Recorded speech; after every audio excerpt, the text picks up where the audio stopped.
Siku kuna wandume wanapigwa wanazabwa makofi mbaya. Labda Nyeri. Bro, hapana. Labda Nyeri. Hujaizabwa. Na nani? Did you listen to the hot breakfast this morning? Here's what you missed. We have a guest today whose main focus is the home. Home. You know, making sure that the home is safe. Yeah. Right? Because, you know, there's so many incidents we hear every day, yeah? Kwa gazeti. Every day. There's G.B.V. Gender-based violence. There's kids being molested. Yes. There's girlfriends being killed. Wives being battered and men being taken for a ride. Na boy child pia hapo. Ndio hiyo mzee. Au sio? Siku kuna wandume wanapigwa wanazabwa makofi mbaya. Hapana, labda Nyeri. Bro, hapana. Labda Nyeri. Hujaizabwa. Na nani? Ushazabwa? Si mara moja. That's why you always cry. Joining us live in the studios is Honorable Harriette Chiggai. And the other name? Guy.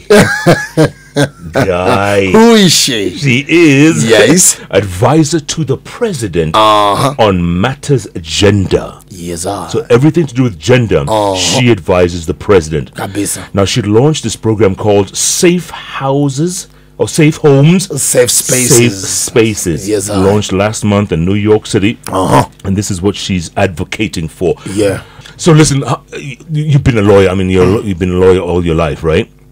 And you've seen cases like this. And we'll talk about cases we see in the papers every day. The amount of I don't know where the blame should go, whether it's post-COVID, mental health, sijui, you know, maisha, economic. Yeah, inaitwa gharama ya maisha. Sure. Hiyo design tangu wa power. But the level of violence has really grown the last few years, hasn't it? Yep. You'll agree with me that even the reported cases are just the few that are reported. We actually have quite a number of cases that go unreported. And the violence that we see currently, you'll realize that there are many, many, many reasons as to why we get ourselves in that pot. For instance, the economic shift, you know, poverty, the levels of poverty in this country is so high. Maybe in the urban areas we don't see it as much, but when you go to the rural setups, you'll be shocked, you know. We have tried to do proper analysis by just going outside there, you know, visit different counties and just to check the margins. In some cases, cultural biases.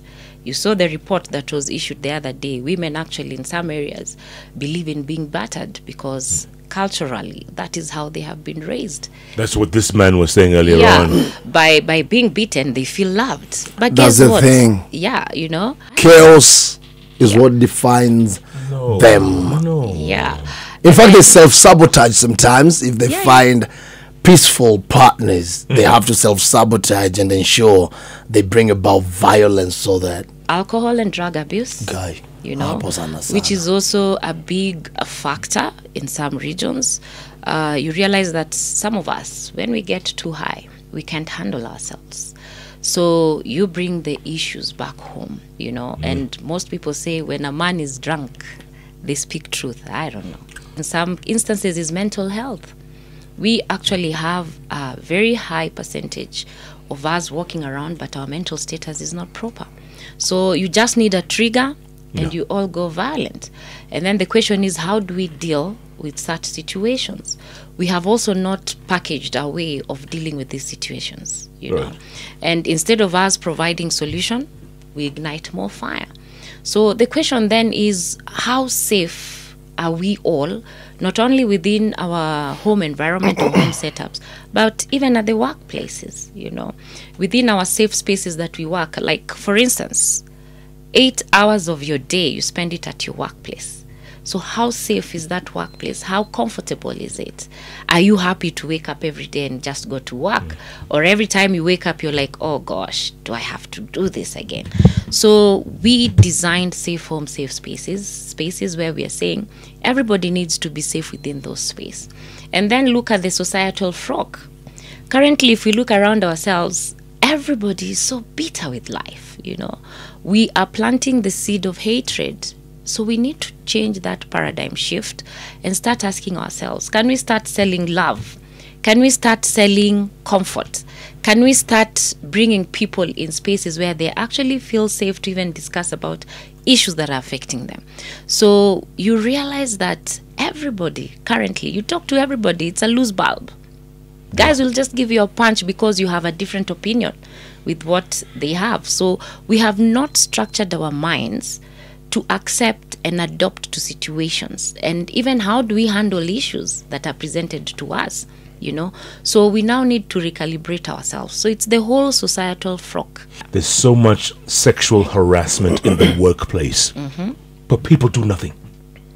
Either they're afraid, right, that they will be demoted or they'll be fired. Yeah, and you still need the dough. You still need the money, correct? So they tolerate. How do we solve that? The government has already set up policy on sexual harassment, right? Yeah. The policy is there. We have laws, we have rules, we have regulations. Now, the question then is, how many institutions are going out to implement or even imprint the same sexual harassment policy at the workplace and pin it up? Why are we pinning it up? So that everybody has access to it. It's all in the mind.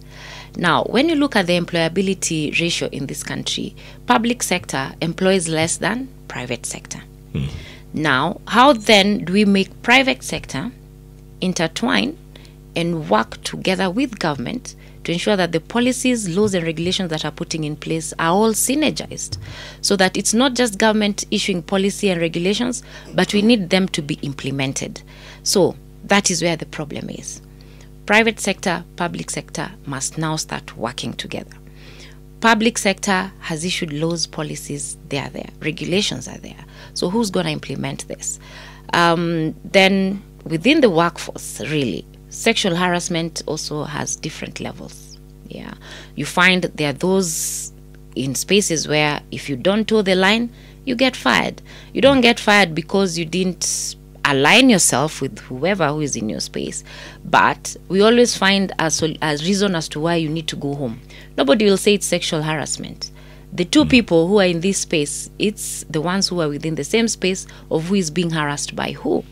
So we need, even as institutions, to institutionalize these policies and to take action. For those who are victims within the sexual harassment realm, the question we ask is, how brave are they to do that which will save the next person? Because sometimes you need to sacrifice yourself to protect the next person who's going to sit on the same seat. So it's also individuals, at what level, what policies have we put in place, what measures do we have in place, and where is the space of even the management? Because now within the workforce, you find HR is the space where all employees must have audience. Do we have disciplinary related policies within our institutions? Because some cases need to be handled internally before it goes external. So those are the various ways we have to look at these issues. And the institutions, have they created this safe space where reports can actually be made? And when the reports are made, how do you handle such kind of a case? It goes back to the HR policies and the institution itself and what mechanism they've put in place to protect their employees. You came up with safe homes, safe spaces. How did that come about? Well, when my office was put in place, we've been asking ourselves, what is the one thing we are going to do to make a paradigm shift, especially in the promises that were made to Kenyans? Remember, the president put 2 offices in his executive office. That is for the security advisor, which Ambassador Monica Juma sits in. And then my office, which was a promise to Kenyans to put in place a women rights agency within the office of the president. I'm sorry. So in that office, there are 2 women advisors? Yes, cabinet level. That is Ambassador Monica Juma and myself, security advisor to the president and the Women Rights Agency. Now, those 2 offices are very important, if you ask me, because if you look at the presidential system, and I would mirror this maybe with the US government, these offices sit in. why do these offices sit in, is to address the current issues, emanating issues that actually need a press valve, you know. For instance, our office has the coordination role. We can actually sit in private sector, public sector, MDAs, NGOs, and we can sit all of them in, you know, to discuss issues that are affecting women at the time. Curate solutions and then pass them even as advisory, or we find the right place where that issue can actually be resolved. Remember, under the G.B.V commitments, the president of this country actually chairs the G.B.V committee. And when we talk about G.B.V committee, we are looking at FGM and now issues to do with physical violence. And when we look wholesomely, you realize that the president has already set up the offices. The offices now need to do the work, you know, because there are some issues which you need to put aside so that the president can concentrate on other issues as well. So what then that means is that our coordination role becomes very, very important in terms of policy shifts, advisories, and what my office has done is to ensure that we issue advisories pegged on what we find. There comes the data. So you cannot do a desk advisory if you really do not understand what is happening on the ground. I'll give you an example. This weekend we are in Londiani with widows. We did a widows program in Vihiga, and we came up to realize that widows in this country are suffering not because there are not laws and regulations are not there, but simply because they don't have the knowledge. So the question then is, how do we calibrate the available institutions to protect the right of widows, to pass the knowledge, to do proper advocacy, and ensure that we put all the widows in one database where they are aware of their rights, they are aware if anything goes wrong, where do they go? We were surprised in Vihiga, so many of them didn't even know their husband had left properties. And unclaimed assets was there to actually help in doing the connection margins. So you find the government is doing a lot of work in terms of policy shift, but it's not trickling down.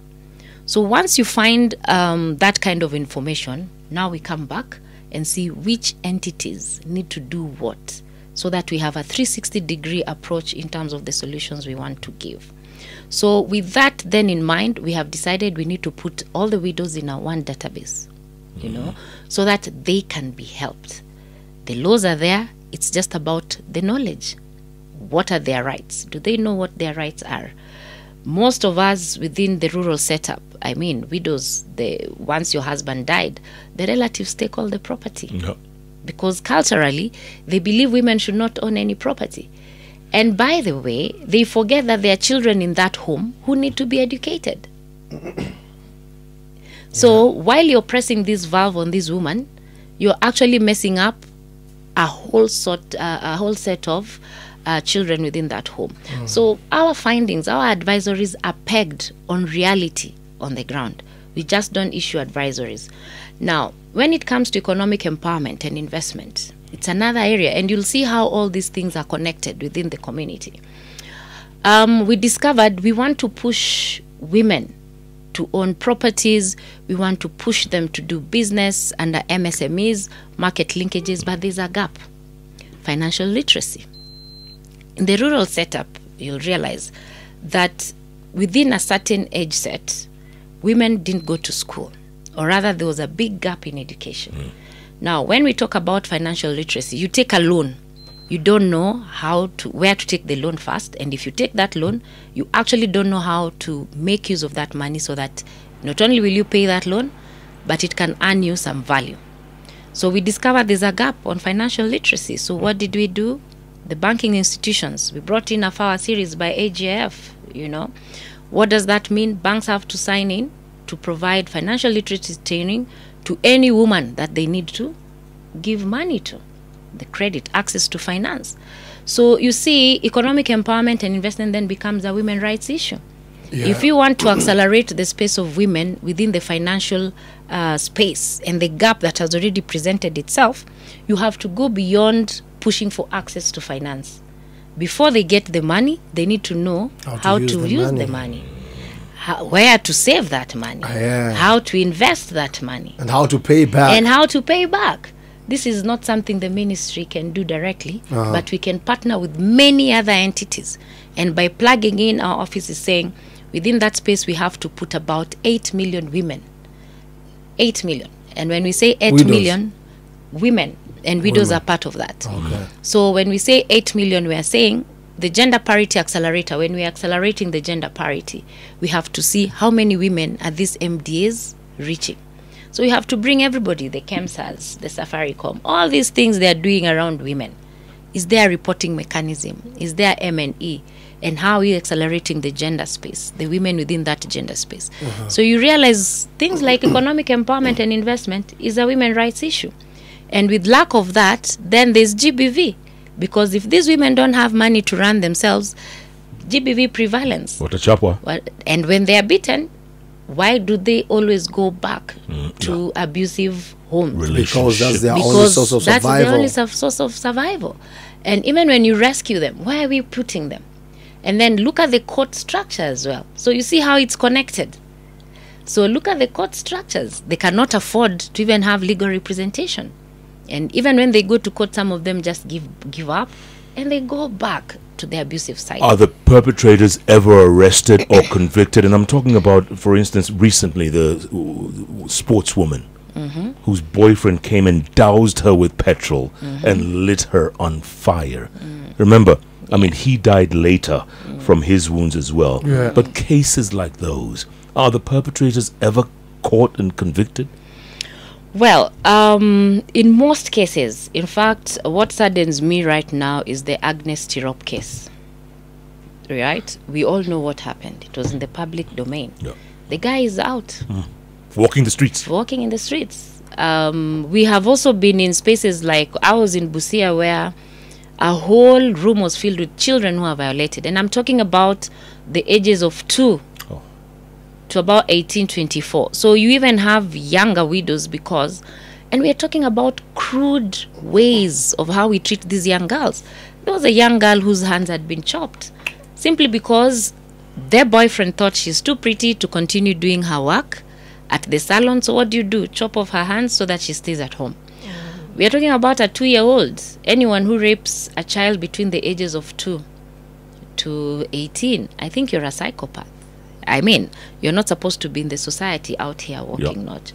But you discover, like, in that particular region, we found a guy who was actually released, came back, raped 4 other kids in his vehicle, and shipped himself to South Sudan. Nobody knows where he is, you know. So you find the courts are also letting us down. In fact, I have said this many times, the children's court has actually become a cash cow in this country. In the sense that? In the sense that, why do you let such people walk out? You know, you need to fast track these cases. Fast track the cases, let these kids have justice. Put these people in so that they don't come out here to cause more damage, you know. And I keep saying, we do not want, you know, for a long time, many people don't want to talk about G.B.V. But it's as serious as it coming closer home, you know. Last December, a friend of mine calls me and tells me, you know what? My daughter has been violated, a 13-year-old, you know. And I'm like, what? What can we do? He says, we need to do X, Y, Z. The gentleman is released. For some reason, that man is killed by the community or something. The guy dies. Now look at what we have done. This child has not gotten closure. This man, someone killed him. So the case then becomes very complicated because where do you place this 13-year-old? She never had closure. The gentleman has been murdered. What next? So we think these things are far until it happens so much close to you, like within even your homes. You also realize some of these perpetrators are within home setups because anyone who rapes a child, you come to realize it's people who are well known to them. Yeah. People where these young women are more comfortable. And familiar. You know, and familiar. So then there goes our societal frock. What is the role of the church? I keep saying every weekend we are in church.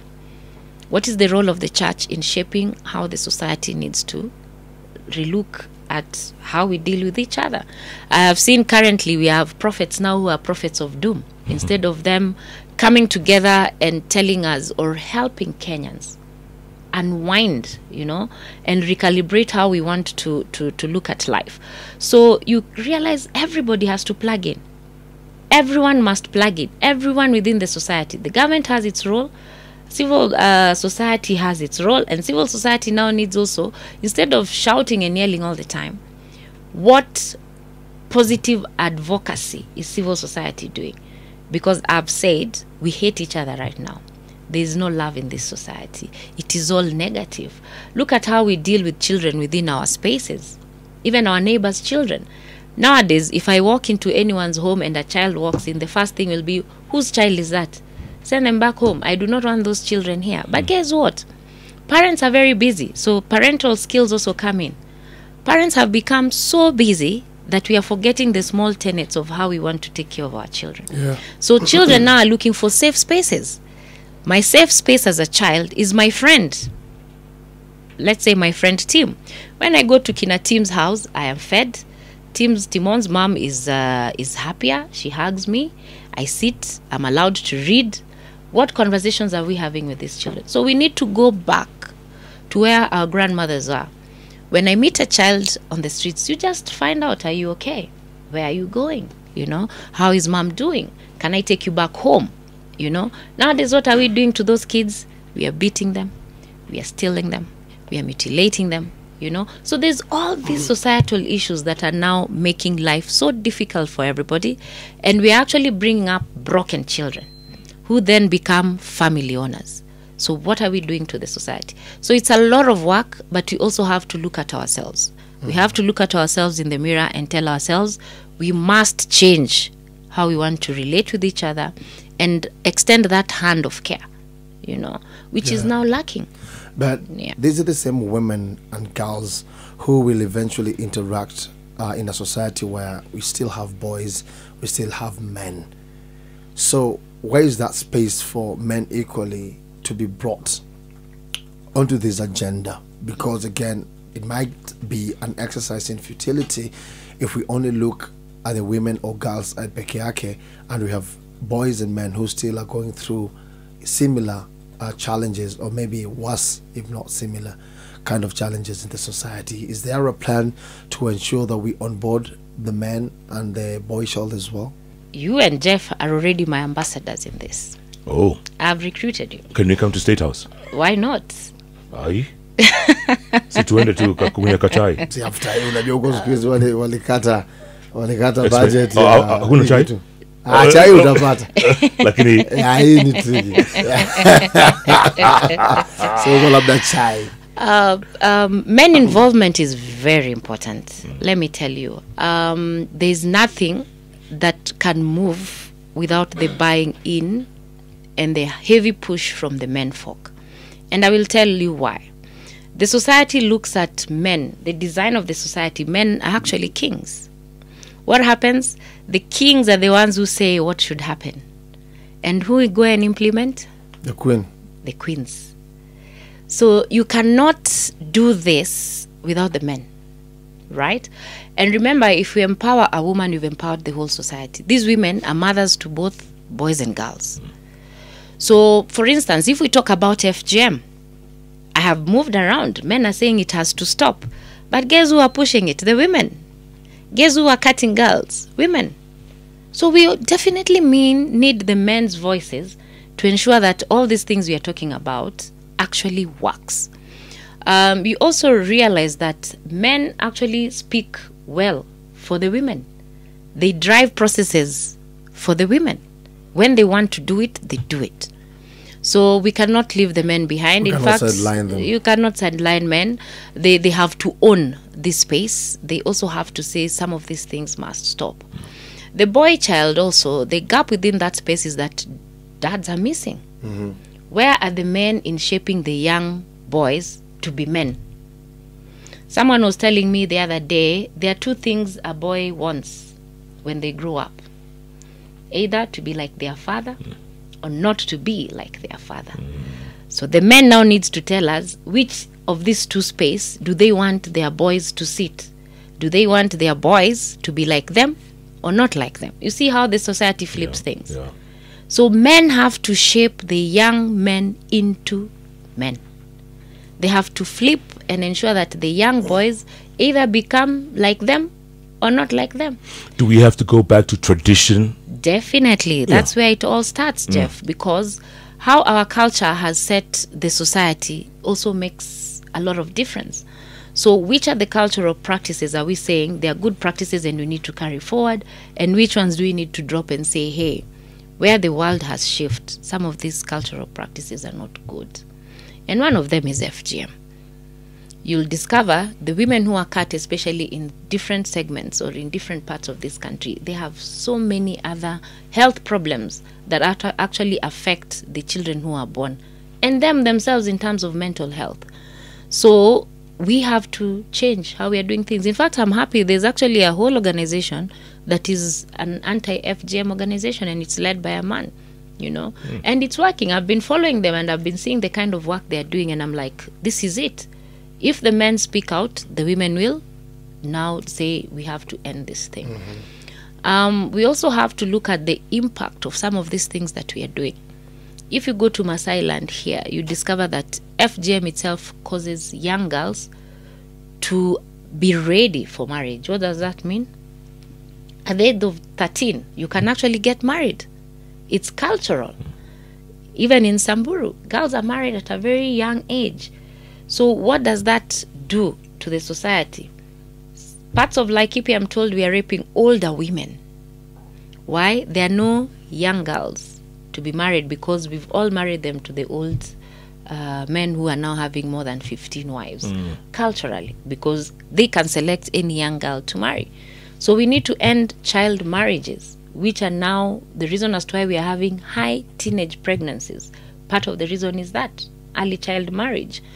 FGM, when you look at FGM also, it's a whole set of mutilation, and it's cultural. So what are we doing to the society?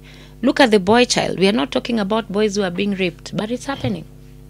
Nairobi, I think in 2002, the report that we have, more than 1,500 boys raped.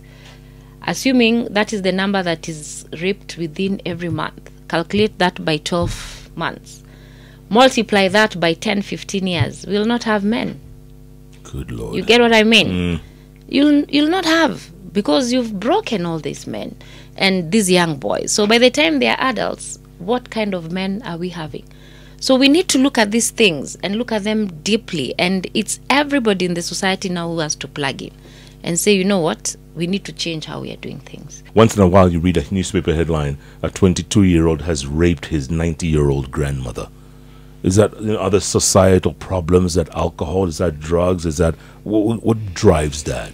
By the time an 18-year-old is raping a grandma, I think there's a devil in between there, In one community, look at Kilifi and what is happening in Kilifi. There's one community where somebody said engaging in a sexual activity with an older woman, they believe culturally they are going to heaven direct because the older woman is on her way to heaven. Can you imagine the kind of thinking we are having? That's how Tosh Ramashosh thinks. Yeah. And the other society. Once you go for your initiation, Johnny, lazima mlete mashosh. Ndio sasa wafungwe.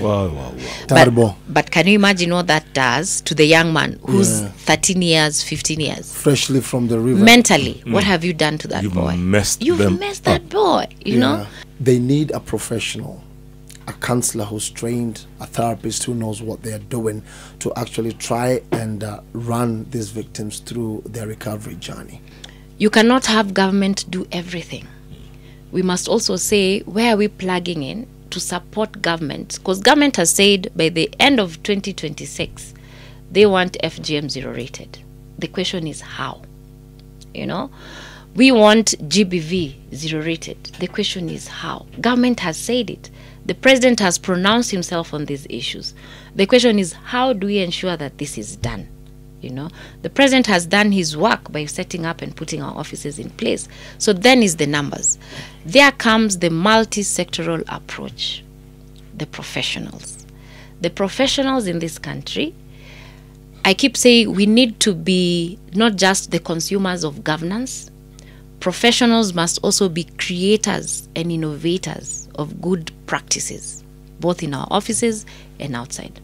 For instance, I'm a lawyer. If I've never gone back to my village to enlighten people in my village, then my legal card is as useless as when I was graduating. Because we need to be able to take ourselves back to our rural homes and help our rural folks grow. Where government cannot reach, what are we doing? So within this space, we need doctors. Why do we need doctors? We have all these medical issues that are emanating from rape, from FGM. Where are our doctors, in helping these victims recover mentally? So we need everybody. We need everybody. Spiritual leaders. Spiritual leaders. The church. Is the church able to analyze what is happening within its society and address those issues? Because we've become so political, Everything is politics. But no, we need to retool ourselves and go back and ask ourselves, how do we, me and you, support and help our communities? Look at lawyers, legal aid, How do we retool that space and ensure that as many lawyers are out there helping the communities know what their legal rights are and where to go if there's a problem?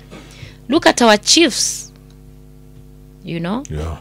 The chiefs are the go-to persons within the administration to handle these issues. But what are they doing? They're handling these issues under a tree, Yeah. And then you're asked to pay a goat. Yeah. And then you sweep everything under the carpet. Exactly. So when you do that, Sure. yes. So when you do that, you've not solved the problem. You've actually packed it. Mhesh, when you advise the president, does he listen or does he advise you on about how to advise him? The president does listen, and I will tell you good areas that he has actually actualized. Number 1, he set up the offices. Number 2, he pronounced himself on these issues, Number 3, the Ministry of Gender and Public Service was split. Why was that done? Because public service was too heavy. And the gender ministry was remaining as a small desk. What did he do? He split the two to allow the gender ministry to now have its good budget and to roll out, programs as the gender ministry. The Minister of Gender now has a lot of work in terms of ensuring that all the gender issues are now addressed, because their desk was removed from a desk to a whole ministry. So how do you align all the programs within the ministry? There goes what needs to be done. When you look at the health laws, for a long time, teenage mothers could not get treatment in hospitals. For a long time, for many years actually.